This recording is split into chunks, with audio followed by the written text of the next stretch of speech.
Bonjour à toi, cher spectateur. En ce lendemain de réveillon de Noël, ouais. Parlons du film Joyeux Bordel, réalisé par Will Speck et Josh Gordon.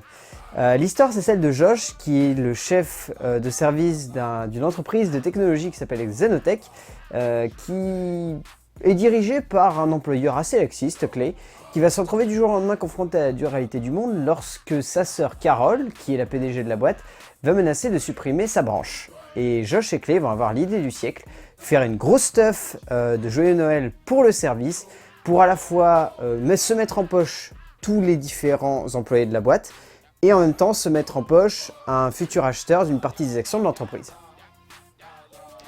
De là, ça va partir en bordel, forcément. C'est un peu tout ce que la comédie mainstream américaine nous propose dernièrement, Joyeux Bordel. C'est loin d'être une révolution, très clairement.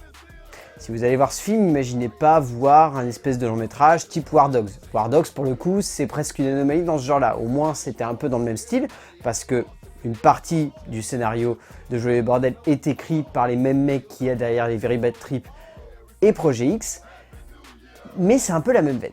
Mais là où War Dogs avait un petit côté corrosif, Joyeux Bordel assume totalement son côté extrêmement classique. Ce qui fait que même si c'est ultra surfait, Joyeux Bordel ça reste fun. Mais genre vraiment fun.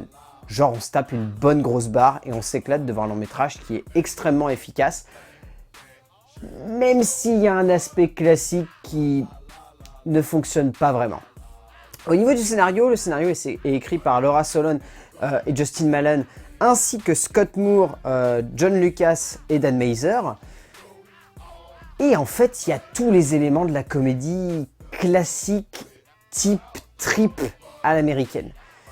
Parce que c'est pas vraiment une comédie classique en soi, c'est juste que c'est une comédie classique type Very Bad Trip. Mais genre vraiment type Very Bad Trip. C'est-à-dire que chacun des personnages est ultra formaté et rentre dans une case typique du cinéma de Todd Phillips. Où ils ont des remises en cause qui sont extrêmement stéréotypées, où ils ont des statuts familiaux, sociaux, économiques et personnels qui sont forcés de les rendre attachants ou détestables. Les personnages rentrent dans des cases. Et ça, c'est un des premiers gros défauts du film, avec le fait que le film soit beaucoup trop dramatisé. Très franchement, pour ce genre de délire, on aurait aimé que le long métrage soit simple et assume son côté simple. C'est-à-dire que, ok, c'est juste l'histoire d'une boîte qui va vouloir organiser une grosse stuff pour Noël et se fondre une grosse bonne paire de barres. Mais pourquoi le film veut absolument dramatiser tout l'ensemble de l'action, en rajoutant des personnages, des actions, des situations et des moments de scénario qui sont parfois extrêmement lourds, notamment un troisième acte qui ne sert littéralement à rien si ce n'est à vouloir rajouter des espèces de dramaturgie surfaite à des personnages qui n'en avaient pas besoin. Le deuxième acte est l'exemple type de ce que le film aurait dû être, c'est-à-dire une bonne grosse barre en bloc. C'est tout. Pas chercher à développer des narrations, pas chercher à développer une structure. En fait, le plus gros problème du film, c'est qu'il veut avoir une structure de film classique, là où il devrait assumer son côté Projet X et aller dans le délire pur et simple. C'est-à-dire se taper des barres, mettre en place des situations au cœur de la fête qui font en sorte que les personnages sont retournés et ne savent plus ce qu'ils font. Point. Et malheureusement, le long-métrage ne fait pas ça.